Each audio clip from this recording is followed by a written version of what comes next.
마태복음 13장 44절부터 46절까지 이 내용을 통해서 보면 이제 천국 비유의 다섯 번째 그리고 여섯 번째 비유 내용이 지금 소개가 되고 있습니다.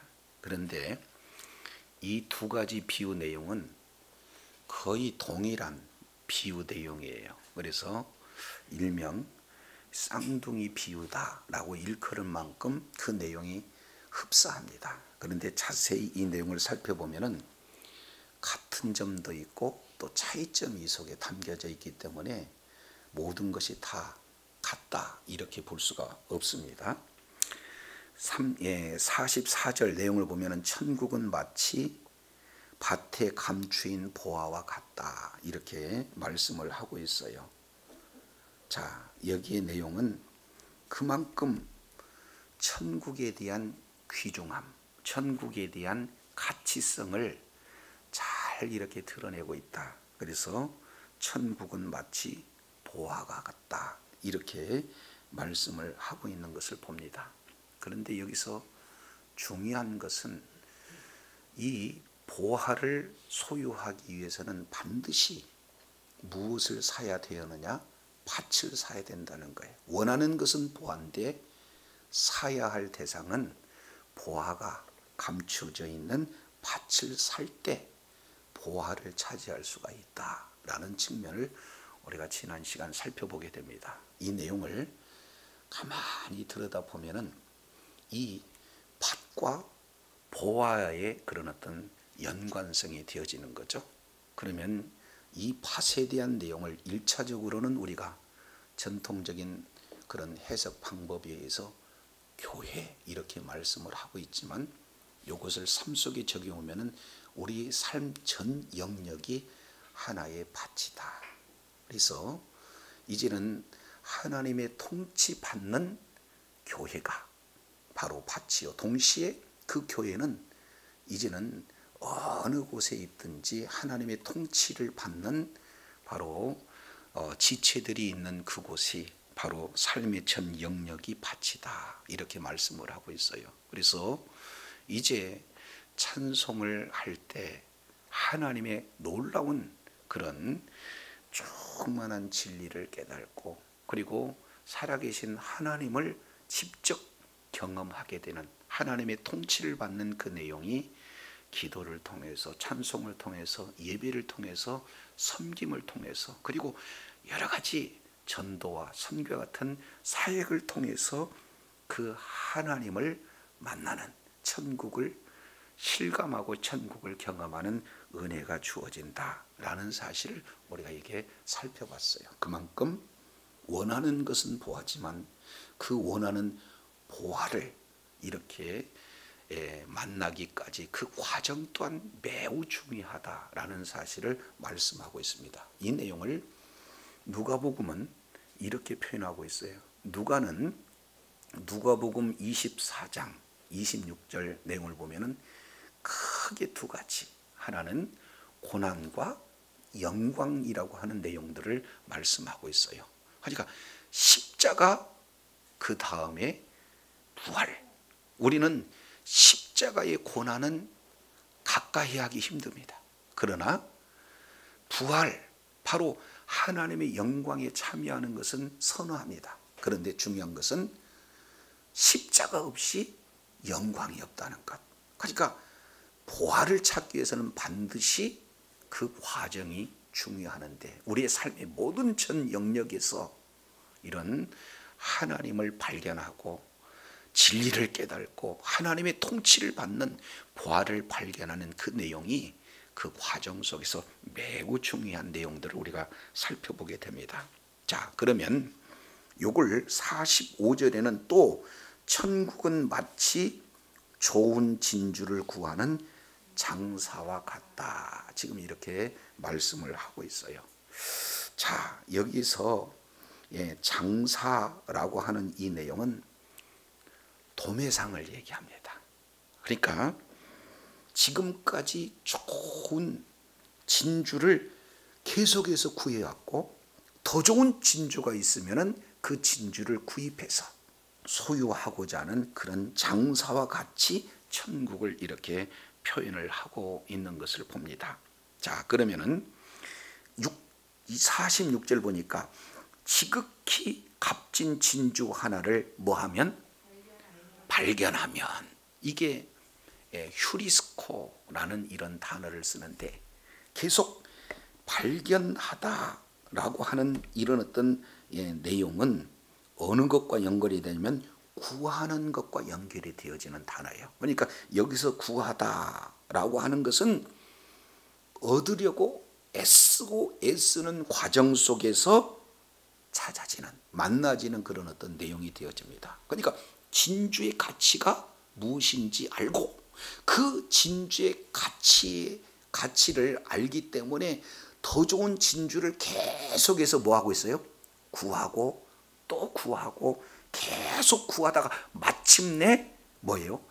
원하는 값진 진주를 지금 만난 그런 어떤 상황을 이렇게 말씀을 하고 있습니다. 자, 그러면 만났을 때 이 진주 구하는 장사는 어떤 내용이냐? 자기 소유를 다 팔합니다. 그리고 그 진주를 뭐 했다? 샀다. 그러면은 천국은 밭에 감추인 보화와 같다.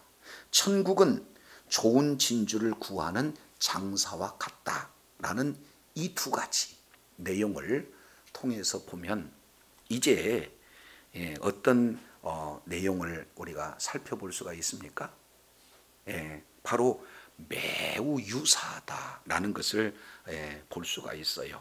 바로 발견하다라는 내용이에요. 그러니까 발견하다는 측면에서 같습니다. 그리고 두 번째 내용을 통해서 보면은 보화와 그리고 값진 진주 아주 가치가 있다는 측면에서도 유사합니다. 그리고 세 번째, 값을 지불하고 얻기 위해서 값을 지불하고 소유하는 것이 뭐예요? 같아요. 그러니까 사실은 다섯 번째 비유나 여섯 번째 비유가 뭐예요? 거의 흡사한 그런 하나의 비유가 되어진다. 이렇게 볼 수가 있어요. 자, 그런데 조금 더 자세히 살펴보면은 이 속에서 유사한 듯하나 차이점이 있다는 것을 볼 수가 있습니다. 그 첫 번째 내용을 통해서 보면 자, 이렇게 말씀을 하고 있어요. 첫 번째 내용을 보면은 천국은 마치 감춰진 보배와 같으니 사람이 이를 뭐했다? 발견했다 하는 내용은 찾고 찾으면서 발견한 겁니까? 우연하게 발견하는 거예요? 그렇습니다. 그러니까 보화의 비유는 우연하게 발견됐다라는 그런 내용이에요. 그러면은 우리가 은혜를 받을 때 갑작스럽게 의도치 않게 바로 찾아오는 그런 은혜가 있어요. 그래서 천국엔 그런 은혜를 받은 자도 있다면 동시에 지금 5절에 말씀하고 있는 천국은 마치 좋은 진주를 뭐한다? 구하고 있다. 그러니까 여기는 우연이 아니라 뭐예요? 아주 찾고 찾는 가운데서 만나주는 그런 은혜가 되어지는 거예요. 그러니까 천국의 그런 어떤 기쁨은 우연히 찾아올 수도 있지만 또 뭐예요? 정말로 찾고 찾는 가운데 찾아지는 그런 은혜가 있다라는 것을 지금 이렇게 비유를 통해서 말씀을 하고 있는 것을 보게 됩니다. 그러니까 이 좋은 것을 찾기 위해서 얼마나 애쓰고 얼마나 노력을 하고 있는가 하는 이런 어떤 부분들을 이렇게 말씀을 하고 있습니다. 이것을 마태복음 11장 12절 내용을 통해서 세례 요한까지 세례 요한 때부터 지금까지 천국은 뭐한다? 그렇습니다. 침노를 당한다는 거예요. 이렇게 애쓰고 힘써서 천국을 소유하는, 천국을 바로 실감하는 그런 어떤 자들은 계속 되어진다는 거예요. 그래서 두 가지입니다. 하나는 우연히 찾아오는 보화, 또 뭐예요? 자꾸 찾는 가운데 찾아지는 진주와 같은 것을 천국 비유로 이렇게 말씀하고 있어요. 근데 그 두 가지가 다 어떻게 되는 거예요? 굉장한 가치가 있다. 그래서 그 가치가 지금까지 있는 모든 가치 중에 이제 정말로 최고의 모든 것을 다 버린다 할지라도 진주를 만나고 보화를 만났을 때 모든 것을 다 팔아서 구할 만큼 그런 가치 있는 것이 바로 천국이다 라는 사실을 이렇게 오늘 비유를 통해서 말씀을 하고 있습니다. 자, 우리 주변 이 내용을 통해서 보면은요, 참 사람들이 이해할 수 없는 그런 어떤 이야기들을 이렇게 하고 있어요. 자, 이제 한 분 한 분 내용을 통해서 보면은요, 어떤 분은 정말로 어렵고 힘들어서 애쓰고 수고하는 가운데 물질을 이제 이렇게 만나요. 그리고 그 물질이 어느 정도 쌓여지면은 그 물질을 가지고 또 해외 선교, 단기 선교에 나갑니다. 그래서 복음을 듣지 못하는 그런 자들에게 복음을 전하고, 그리고 또 돈이 이제는 이렇게 소진이 되면 또 다시 와가지고 회사에 취직해서 또 소득을 만들고, 그리고 또 소득이 되어지면 또 다른 나라에 가서 이렇게 선교를 진행하는 그런 이런 선교사들을 우리는 쉽지 않게 찾아보는 내용들을 볼 수가 있습니다. 그러면 세상 사람들은 도대체 저분은 무슨 생각으로 사느냐 이렇게 근심하고 걱정하는 그런 사람도 있어요. 그렇잖아요. 그리고 이제 제가 직접 경험했던 그런 선교사 한 분은 이제 모 나라에 가서 선교를 진행하는데 아주 어린 아이, 이제 셋과 함께 시국에 가서 선교를 하고 있는 그런 어떤 선교사예요.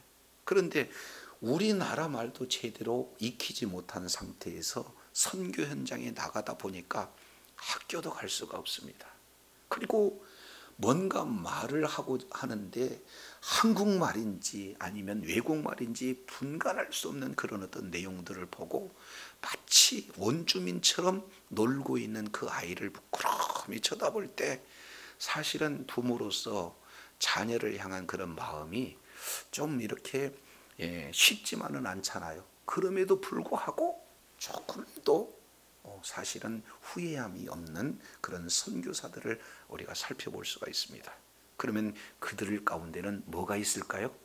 바로 그들은 사람들이 볼 수 없는 보화를 찾은 자요, 보화를 만난 자기 때문에 가족과 자기 인생의 전부를 다 내려놓는다 할지라도 그러한 보화를 찾는 그런 자이기 때문에 어떤 누구하고도 기쁨을 빼앗기지 않는다라는 그런 어떤 사실을 이렇게 살펴볼 수가 있습니다. 그러니 자기 소유를 다 팔아서 밭을 사는 그런 어떤 내용은 바로 그러한 보화, 최고의 어떤 것도 비교할 수 없는 최고의 가치를 이렇게 찾았기 때문에 바로 그런 보화를 소유한 자다라고 이렇게 볼 수가 있습니다. 자, 그런데 45절부터 내용을 보면은 천국은 마치 좋은 진주를 구하는 장사와 같으니 극히 값진 진주 하나를 뭐하매? 발견하매. 이게 휴리스코라는 단어예요. 찾고 또 찾아서 발견한 거예요. 이것은 우연히 이렇게 발견하는 내용과 찾고 찾아서 발견하는 내용은 차이가 있는 그런 어떤 내용. 그러면 모든 것을 다 팔아서 진주를 샀다. 지금 이렇게 말씀을 하고 있는 것을 보게 됩니다. 자, 여기에서 우리는 차이점, 이 내용을 또 한 군데 이렇게 찾아볼 필요가 있어요. 자, 어떤 내용이냐? 44절. 자기 소유를 뭐예요? 다 팔아 하는, 다 팔았다 하는 내용과, 그리고 46절 자기 소유를 뭐예요? 다 다 팔았다. 한글 성경으로는 다 팔았다라고 지금 이렇게 기록이 되어 있지만 원문에는 이 내용이 조금 차이가 있어요. 그래서 44절에 자기 소유를 다 팔아, 이것은 폴레오라는 단어를 씁니다. 이것은 그저 계속해서 매매할 때, 사고 팔다 할 때 이 내용을 팔았다라고 하는 그런 어떤 내용이 되는 겁니다. 자, 그리고 46절에 나와 있는 다 팔았다, 요거는 피플라스죠. 피플라스조라고 하는 이런 단어를 쓰는데, 여기서 단어는 어떤 내용이냐, 포로를 팔다, 노예를 팔다 할 때 파는 거예요. 그러니까 이것은 한 번 팔고는 다시 되돌이킬 수 없는 파는 것을 이렇게 말씀을 하고 있습니다. 그러니까 똑같이 판다라고 기록이 되고 있는데, 첫 번째 파는 것은 한 번 팔고 또 팔고 계속 파는 그런 어떤 내용이라면, 두 번째 판다 하는 내용은 이제 그 소유권이, 노예를 판다, 포로를 판다 그러면 그 소유권이 뭐예요? 이미 넘어가 버리는 거예요. 자, 그런 어떤 내용을 강조할 때 기록하고 있는 것을 볼 수가 있습니다. 요게 구약성경 이사야서 50장 1절에 마카르라고 하는 이런 단어에서 온 내용입니다. 우리 잠깐 이사야서 50장 이 부분에서 이렇게 말씀을 하고 있어요. 자, 이사야서 50장 1절, 나 여호와가 이같이 이르노라. 내가 너희 어미를 내어 보내는 이혼서가 어디 있느냐. 내가 어느 체주에게 너희를 뭐 했으며? 팔았으며. 여기에 마카르라는 단어입니다. 예. 그래서 오직 너희는 너희 죄악으로 인하여서 팔렸고, 그리고 너희 어미는 너희 허물을 인하여 내보냄을 입었노라. 그러니까 팔았다라고 하는 내용은 한 번 팔면은 뭐에서 이제 더 이상 물릴 수 없는 그런 매매, 이 내용을 이렇게 말씀을 하고 있는 겁니다. 그러면은 이 내용을 신약에서는 로마서 7장 내용을 보면은 이 팔았다라고 하는 이 내용이 소개가 되고 있어요. 로마서 7장 14절, 우리가 율법은 신령한 줄 알거니와 나는 육신에 속하여 죄 아래 뭐했다? 이게 팔렸다라는 이 단어입니다. 그러니까 결국 죄의 종로를 탈 수밖에 없도록 뭐예요? 노예로 팔렸다 하는 그 의미가 오늘 바로 팔았다라고 하는 이 단어하고 지금 같이 의미가 쓰여지는 있는 그런 어떤 내용이 되어지는 거예요. 자, 그러면은 뒤에 팔아서 밭을 샀다라고 하는 샀다라는 이 아고라조라고 하는 단어는 값을 지불하고 산 거예요. 근데 여기에는 대속의 의미가 이 속에 담겨져 있습니다. 그러니까 이제는 예수님의 피의 값을 지불하고, 그리고 다시 이제 사는 그런 어떤 내용이 이 속에 잘 이렇게 담겨져 있는 내용입니다. 자, 그래서 우리는 이런 것을 우리 힘으로, 우리 능력으로 뭐요? 살 수가 없어요. 예수님의 피의 값을 지불하고 우리가 천국이, 이제 우리가 천국 안에 들어가서 천국을 이렇게 소유하게 되어지는 그런 은혜는 예수님의 그 대속의 죽음으로만 이 모든 것들이 지금 가능하다라는 것을 볼 수가 있습니다. 자, 근데 이걸 촘촘히 따지고 보면은 여기에 하나는 농부의 이미지고 또 하나는 장사의 이미지인데, 계속해서 찾고 또 찾아서 찾는 이런 내용을 통해서 보면은 여기에서 좋은 진주를 구경하는 이런 어떤 장사는, 이건 누구를 얘기하냐면은 예수님, 하나님을 지금 이렇게 지칭하고 있는 그런 내용이에요. 그러니까 예수님께서 저와 여러분을 뭘로 보고 있다는 거예요? 멋진 진주로 지금 보고 있다. 이 내용을 지금 말씀을 하고 있습니다. 자, 그래서 거기에 지금 46절 내용을 보면은 그 하나를 뭐하매?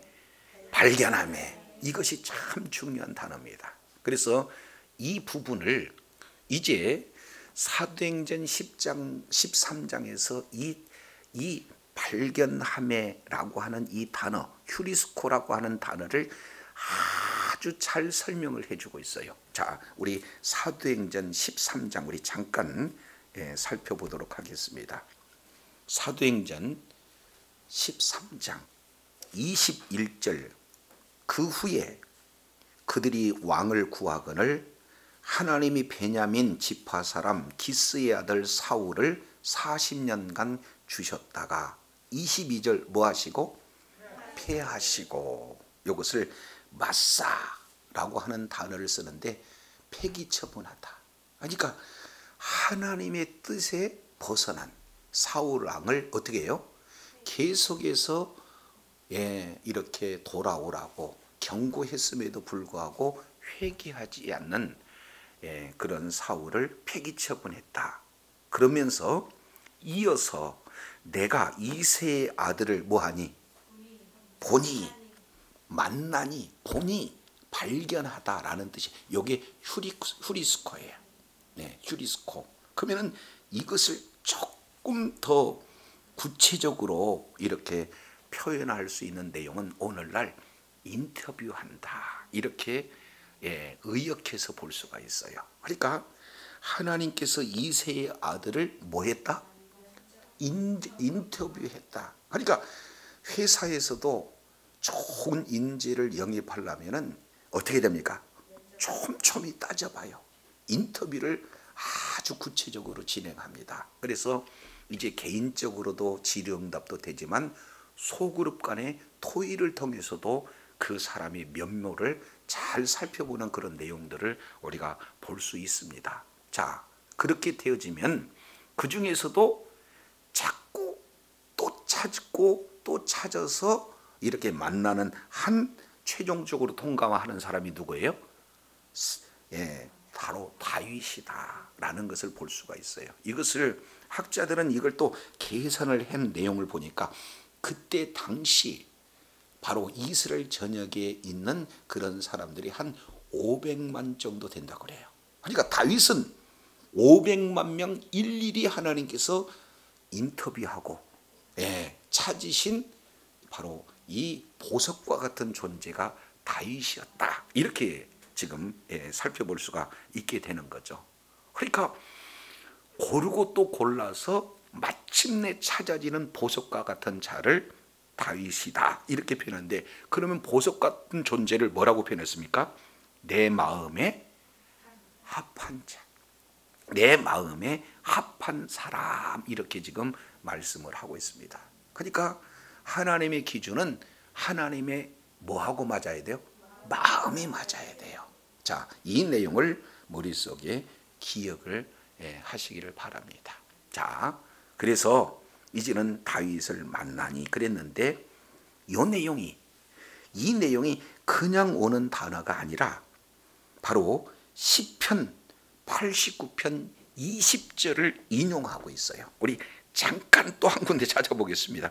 여러 군데 찾네요. 자, 시편 89편 20절 이 내용을 통해서 보면은 내가 내 종 다윗을 뭐 했다?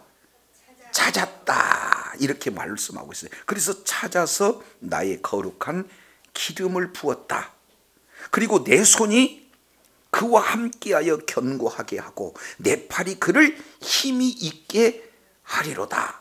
원수가 그에게서 강탈하지 못하고 악한 자가 그를 곤고하게 하지 못한다. 결국 하나님이 찾아서 하나님이 기름 부은 자는 어떠한 악한 자도 근접할 수 없도록 하나님께서 힘 주시고 능력 주시고 지혜를 주셨다. 그래서 하나님이 보호하시기 때문에 악한 자가 어찌할 수 없다라는 사실을 지금 시편 기자가 노래를 하고 있는 거예요. 그러면은 요 다윗을 찾는 원래 본래의 그 주소로 한번 찾아가 보도록 하겠습니다. 그게 사무엘상 13장이에요. 사무엘상 13장 14절 지금은 왕의 나라가 길지 못할 것이라 여호와께서 왕에게 명령하신 바를 왕이 지키지 아니하였으므로 여호와께서 그 마음에 맞는 사람을 뭐하여 찾았다, 구했다. 그래서 백성의 지도들을 삼았다. 이 내용을 사도행전 13장 22절에서는 이 말씀을 인용하고 있는 걸 볼 수가 있어요. 그래서 이 내용을 잘 이렇게 설명하고 있는 내용이 또 시편 89편 20절 이하 내용이다 라고 이렇게 볼 수가 있습니다. 자, 그러면은 잘 생각해 보세요. 여기에 두 가지를 통해서 이제 어떤 것이 밭의 감추인 보배고 어떤 것이 값진 진주인가 내용을 통해서 살펴봤더니, 자, 값진 이런 어떤 진주는 누구를 얘기하느냐 봤더니 오늘 마태복음 13장 44절에서 말씀하고 있는 감추인 보화를 찾는 자, 이 자를 뭐라고 하냐면 좋은 진주, 값진 진주, 그런 자를 이렇게 우리 주님께서 찾으신다 이렇게 말씀을 하고 있다는 사실을 기억하시 바랍니다. 그러니까 다시 정리를 한다면은 늘 삶의 현장에서 무엇을 찾은 자? 보화를 찾은 자. 삶의 현장에서 천국을 경험한 자, 천국을 실감하는 자, 천국을 맛본 자, 그런 자를 우리 주님은 뭐처럼 본다는 거예요? 값진 진주를 이제 짐주와 같은 자다. 그런 자를 우리 주님은 찾고 찾으셔서 마침내 존귀한 바로 값진 진주와 같은 사람이라고 일컫는다는 사실을 기억하시기 바랍니다. 저는 이 내용이 아주 충격을 받았어요. 왜 그러냐면 천국이 있다라고 알고 있거나 천국이 있다라고 가르침을 받는 그 내용을 우리 주님은 값진 진주와 같은 존재로 말하고 있지 않고 어떻게 하고 있어요? 아, 천국을 직접 뭐하고 지금 맛보아서 기쁨으로 넘치는 자예요. 상황과 어떤 사건보다도 가장 가치가 하나님의 나라다.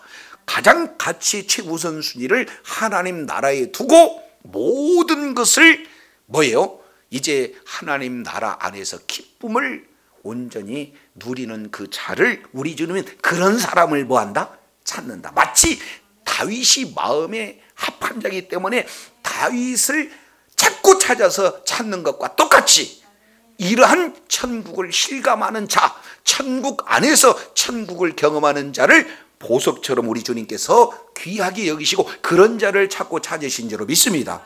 이것을 요한복음 4장 24절에는 한 사람을 찾는다는 거예요. 그게 뭐냐? 영과 진리로 예배하는 자를 찾고 찾으시는데 그 자가 예배를 통해서 천국을 경험하는 자요, 하나님과 직접 만나는 자요, 하나님과 소통하는 자요, 하나님의 전부를 누리는 그런 복된 자를 오늘 우리 주님께서는 뭐라고 표현하느냐? 값진 진주와 같은 자, 이렇게 말씀을 하고 있는 것을 기억하시기 바랍니다. 자, 구약 내용을 통해서 보면은 이것을 출애굽기 19장 5절 6절 요건 한번 찾아보시죠. 출애굽기 19장 5절 그리고 6절 이 내용을 통해서 보면은 세계가 다 내게 속했다. 그러니까 온 우주 만물은 하나님이 창조하시고 창조하신 모든 우주 만물은 바로 하나님의 뭐가 된다? 소유가 되어진다 라는 사실을 말씀을 하고 있어요. 자, 그러면 전제 조건이에요. 두 가지.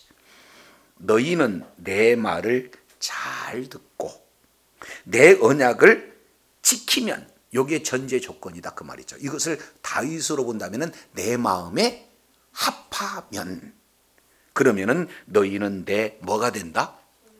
여기서 소유가 된다 해서 소유는 특별한 보물, 세귤라를 이렇게 말씀을 하고 있어요. 그러니까 하나님의 말씀을 잘 듣고 하나님의 언약을 잘 지키는 그런 자를 우리 주님은 찾으시고 그런 자를 내 소유다.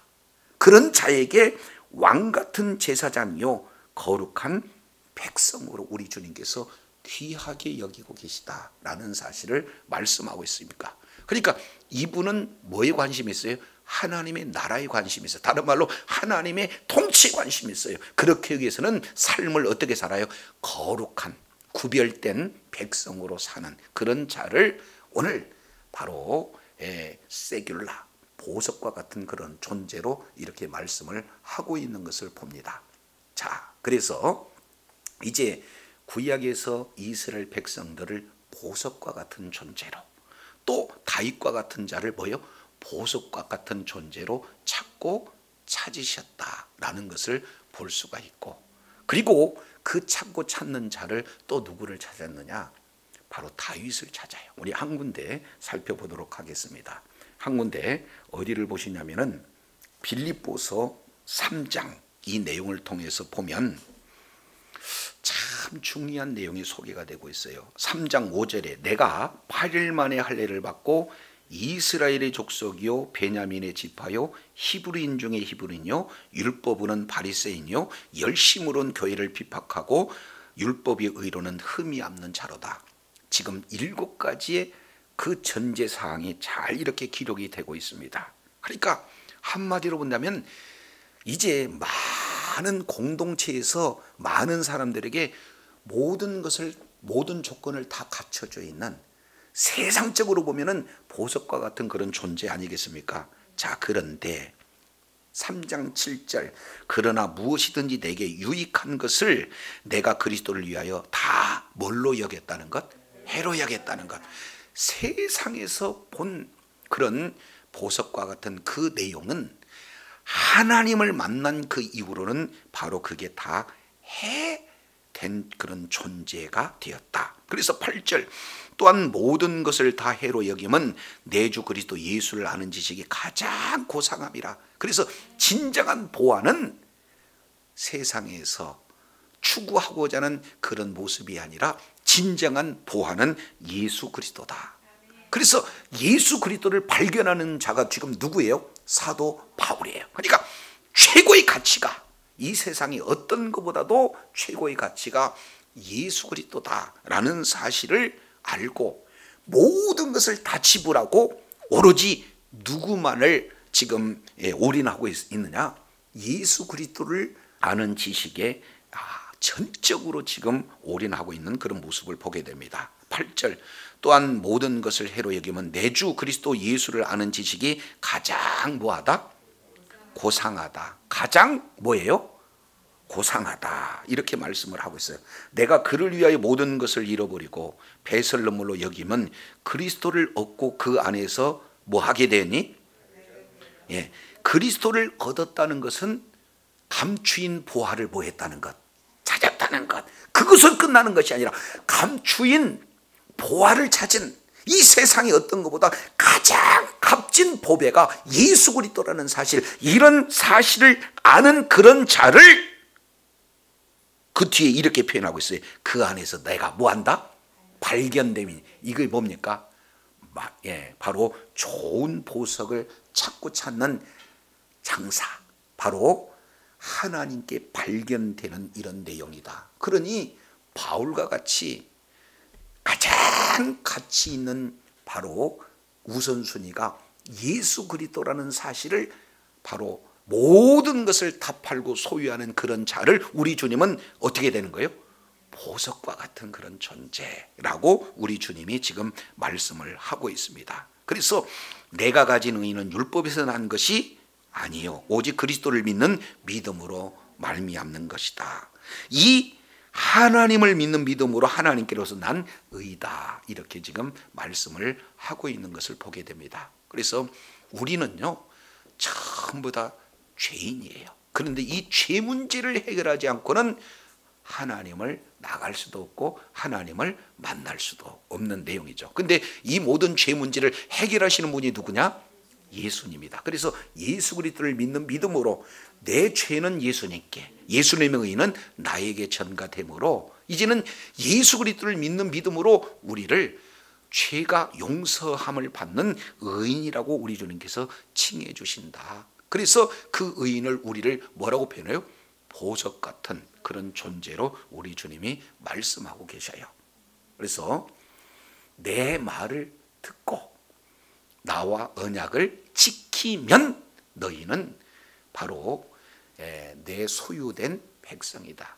세귤라 같은 보물과 같은 존재다 라는 사실을 언약을 맺었습니다. 그리고 그 중에 대표적인 자가 다윗이에요. 하나님이 찾고 또 찾고 500명 중에 한 사람을 택했는데 그 자가 보석과 같은 존재 다윗이 하나님 앞에 발견되어졌다. 하나님이 자꾸 찾으시는 한 사람이 바울이다. 그런데 공통점은 다윗에게도 흠결이 있고 또 뭐예요? 바울에게도 흠결이 있어요. 그런데 그 중심은 바로 하나님의 말씀을 믿고 순종하는 자리에 예수 그리스도를 믿는 믿음으로 그 말씀에 순종하는 자리에 최고의 가치를 하나님에 두고 최고의 가치를 예수 그리스도께 두었던 바울을 보물처럼, 그리고 구약에 다윗을 보물처럼 두는 것처럼 저와 여러분이 똑같이 우리가 흠이 있고 부족하고 연약하지만 하나님의 말씀을 믿는 믿음이 가장 우선시가 되는, 예수 그리스도를 믿는 믿음이 가장 우선시가 되는 그곳에 최고의 가치를 두고 예수 그리스도를 믿는 믿음으로 순종하는 자리에 있을 때 우리 주님이 자꾸 찾으시는 보석과 같은 존재로 하나님 앞에 영광 돌리게 되는 줄로 믿습니다. 주님 오시는 그날까지 다윗처럼 그리고 사도 바울처럼 하나님이 찾으시는 그 한 사람으로 존귀하게 쓰임받고 있는 그곳에서 천국을 누리고 천국을 실감하며 하나님 앞에 존귀하게 쓰임받고 영광 돌리는 주의 자녀들 다 되시기를 예수 이름으로 축원합니다. 기도하겠습니다.